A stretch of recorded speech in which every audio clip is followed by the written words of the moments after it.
Hola, ¿cómo están? En la presentación de hoy vamos a hablar sobre lo que son los cultivos celulares, haciendo énfasis en lo que vendría a ser el cultivo de bacterias, debido a que, bueno, existen muchos tipos de cultivos con sus métodos y formas para distintas áreas, como puede ser los alimentos, la salud.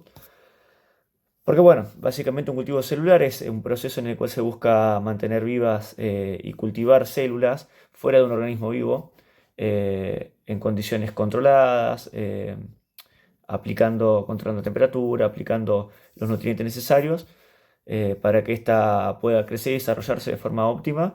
Y bueno, posteriormente analizarla, usarla para producción de fármacos, eh, análisis médicos, producción de alimentos también, como puede ser, por ejemplo, la producción de hongos para los quesos, bueno, entre otras cosas.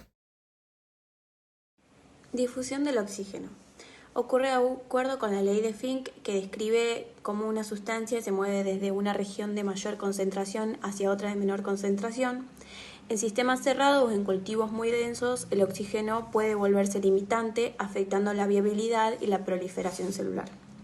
La eficiencia de esta difusión depende de variables como el espesor del medio líquido, la concentración del oxígeno en el aire, la solubilidad y el coeficiente de difusión del oxígeno en el medio y la densidad celular.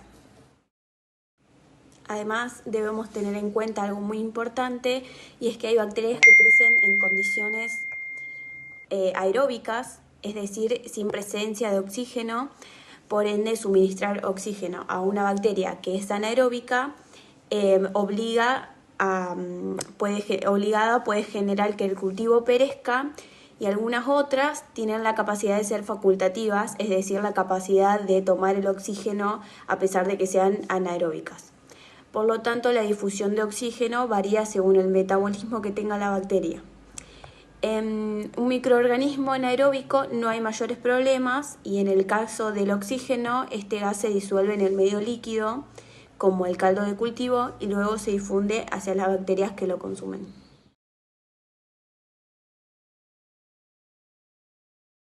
Difusión de oxígeno en un cultivo bacteriano. Fase gaseosa líquida. Si el cultivo está en un matraz o en una placa de Petri, el oxígeno primero debe pasar de aire, que sería la fase gaseosa, al medio de cultivo, que sería la fase líquida, lo que implica la transferencia de masa de gas a líquido. Esta transferencia depende del gradiente de concentración, el área de contacto y el coeficiente de transferencia de masa. La difusión en el medio líquido: una vez disuelto el oxígeno, se difunde desde zonas de alta concentración cerca de la superficie hacia zonas donde las bacterias lo están consumiendo. Este transporte sigue la ley de Fick, donde las bacterias utilizan al oxígeno para su metabolismo. Esto genera una zona de menor concentración alrededor de cada célula o de cada colonia, reforzando su gradiente de difusión. Factores que pueden afectar o modificar este fenómeno es la agitación del medio, aumenta la transferencia y la homogeniza la distribución de oxígeno, la temperatura, que afecta la solubilidad del oxígeno y el coeficiente de difusión, la densidad de cultivo, que es un mayor consumo local que puede agotar el oxígeno más rápido, la viscosidad del medio, que en medios más viscosos dificulta la difusión, y la geometría del sistema, que de una superficie de contacto, volumen y profundidad del cultivo afectan al transporte. La transferencia de calor es otro fenómeno físico que destacamos. En nuestro caso se utiliza para mantener un entorno óptimo que permita la proliferación celular del cultivo. La transferencia de calor se da mayoritariamente en convección y conducción. La radiación físicamente está, pero no contribuye tanto como la conducción y la convección. La conducción es dominante a través de sólidos y líquidos en reposo. El calor se transmite desde la superficie caliente hacia el medio de cultivo por contacto. Puede ser por la pared de la incubadora o del matraz. La convección es dominante en líquidos en movimiento o aire. En incubadoras, el aire o el líquido circulan y transmiten el calor. En medios líquidos, si se agita, el movimiento del fluido distribuye el calor rápidamente y el aire caliente dentro de la incubadora también transfiere calor al recipiente por convección forzada o natural. La radiación desde paredes o equipos calientes en incubadoras con paredes calientes, parte del calor se transfiere por radiación al medio de cultivo y su contenedor. El calor puede complementar la calefacción por conducción o convección. La radiación emitida por el propio cultivo, también el cultivo y el recipiente también emiten radiación infrarroja hacia el entorno y su función de su temperatura. Hay que entender que las bacterias tienen una temperatura mínima, óptima y máxima. A temperatura máxima las colonias se reducirán, se eliminarán, y en una temperatura mínima no se eliminarán, pero no tendrán la misma capacidad de crecimiento. Y su temperatura óptima, que usualmente se mantiene entre 35 grados y 37 grados centígrados en las incubadoras o baños Marías. Esta suele ser su temperatura óptima para la proliferación celular y la creación de colonias en el medio de cultivo. Bueno, en cuanto a los procesos, hablando de forma generalizada, esto se puede dividir en 4 partes. La primera es la preparación, en la cual primero tenemos que seleccionar la bacteria que vamos a utilizar, o en caso de que nos den un análisis clínico, ver qué medio va a ser el adecuado. Tenemos que esterilizar todos los elementos que utilicemos, ya sea una placa de Petri, una asa. Todo tiene que estar esterilizado para poder eliminar cualquier agente patógeno u otro organismo que pueda contaminar la muestra y afecte el resultado final, y repetir el proceso nuevamente. En segunda instancia pasamos a la producción, en la cual se toma la bacteria, se deposita en el medio previamente preparado, y dependiendo del tipo de análisis que hagamos o el tipo de bacteria, hay distintos métodos o formas de depositarlo, elementos que varían, depende del tipo de análisis. En tercera instancia pasamos al análisis. Ya una vez obtenida la muestra, el cultivo ya desarrollado, tomamos una muestra mínima, seleccionamos las colonias que necesitamos analizar y pasamos en el caso de análisis clínico, a una tabla que contiene información sobre los distintos tipos de bacterias, sus características, entre otras cosas. O bien se hace un análisis por microscopio o con procesos químicos como tinción de Gram para poder diferenciarlos.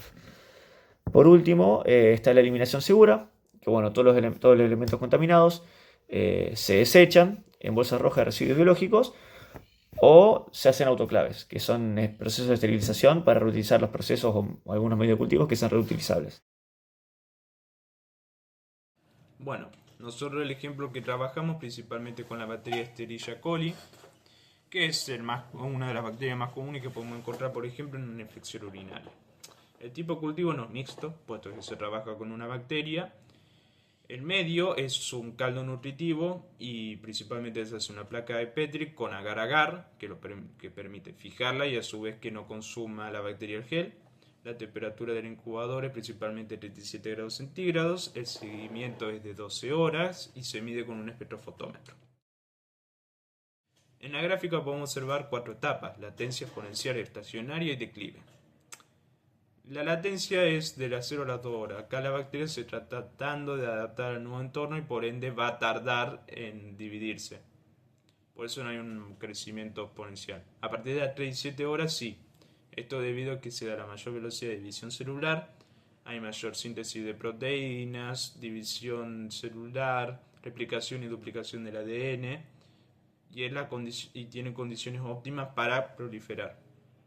De las 8 a las 10 horas se presenta una fase estacionaria porque se encuentra un equilibrio entre lo que es muerte celular y crecimiento de bacterias, y a su vez los nutrientes son limitados. Y por último, el declive va de las 11 a las 12 horas y acá ya no hay más nutrientes que puedan consumir las bacterias y por ende perecen.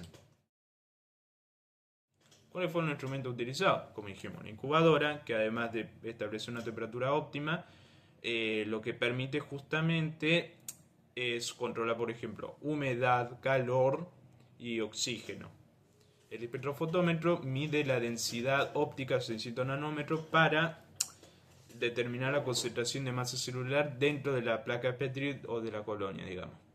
El agitador orbital sirve principalmente para que difunda mejor el oxígeno y a su vez distribuir bien los nutrientes. Y la micropipeta sirve principalmente para inocular y tomar la muestra de la placa de Petri, y los tubos principalmente para almacenar lo que se obtuvo de cultivo. ¿Cuáles fueron las dificultades encontradas? Principalmente hay muchos tipos de cultivo celular y esto hace que principalmente no podamos generalizar qué es un cultivo celular. Es por eso que elegimos cultivo de bacterias, que es mucho más fácil de entender y a la par es mucho más fácil buscar información. También no encontramos simuladores específicos para cultivo celular. Por eso nos decantamos por cultivo de bacterias y por suerte pudimos encontrar uno. A su vez, los fenómenos físicos aplicados a simuladores eran muy complicados porque en nuestro caso únicamente sucede en un solo proceso, que en la incubadora principalmente. Entonces era muy difícil generar datos y encontrar un simulador específico. Como conclusión podemos decir que los cultivos celulares son procesos complejos, mucho tipo de cultivos celulares, son controlados, necesitas instrumentos específicos y condiciones específicas para cada diferente tipo de célula. Necesitas también conocimiento en bioquímica, en física, para entender lo que sucede. Pero más allá de eso, es una experiencia totalmente hermosa. Es decir, es en algo que nunca te vas a aburrir porque siempre está cambiando constantemente. Porque tiene más resistencia a cierto antibiótico o algo por el estilo. Siempre va a encontrar una resistencia hacia algo y por ende hay que buscar nuevas formas de poder llevar a cabo estos cultivos.